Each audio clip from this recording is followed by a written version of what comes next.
it gave her a very specific role and a pulpit from which to have an authority talking about things, which perhaps she's now struggling to find.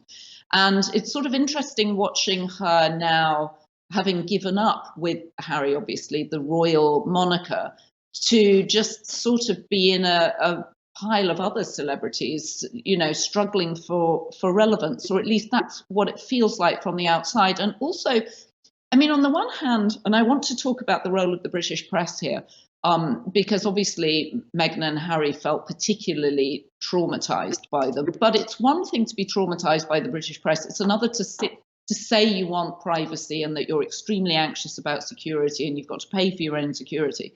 And then to sit down for a global interview with Oprah Winfrey. So what are the contradictions going on with Meghan and Harry? Why should we take them seriously?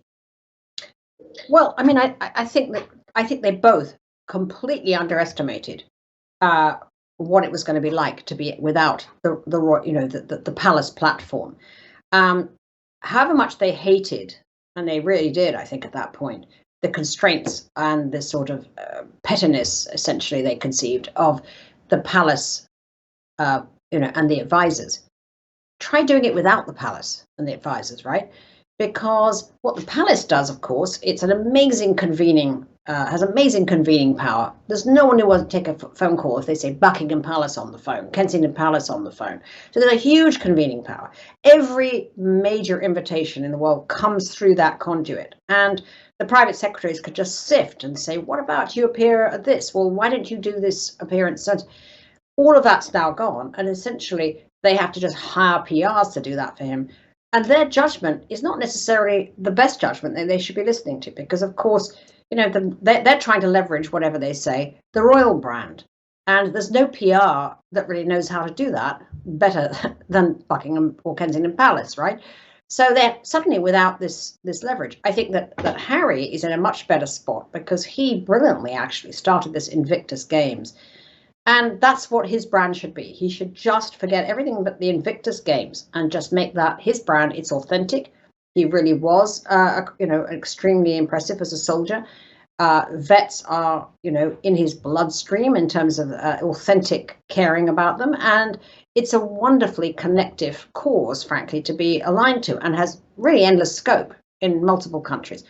Meghan doesn't really have a brand, is the truth. And she you feel that she is sort of grasping somewhat at, whatever is the kind of Twitter caring of the moment. It's vaccinations, it's Ukraine, it's women's rights, it's, hey, my 40th birthday, let's have a mentoring scheme. Nothing is really going anywhere for Meghan.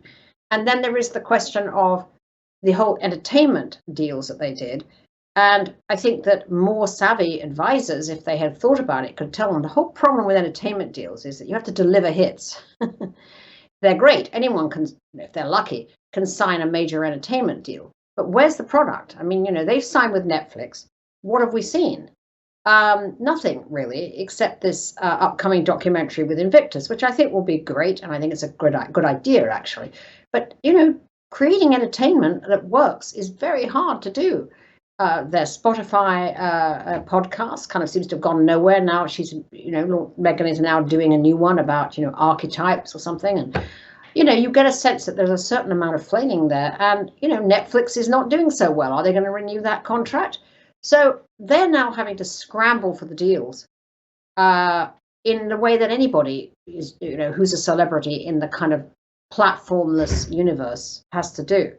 And I think it's a very hard task to keep that aloft. If you're royal, there's no timestamp on it.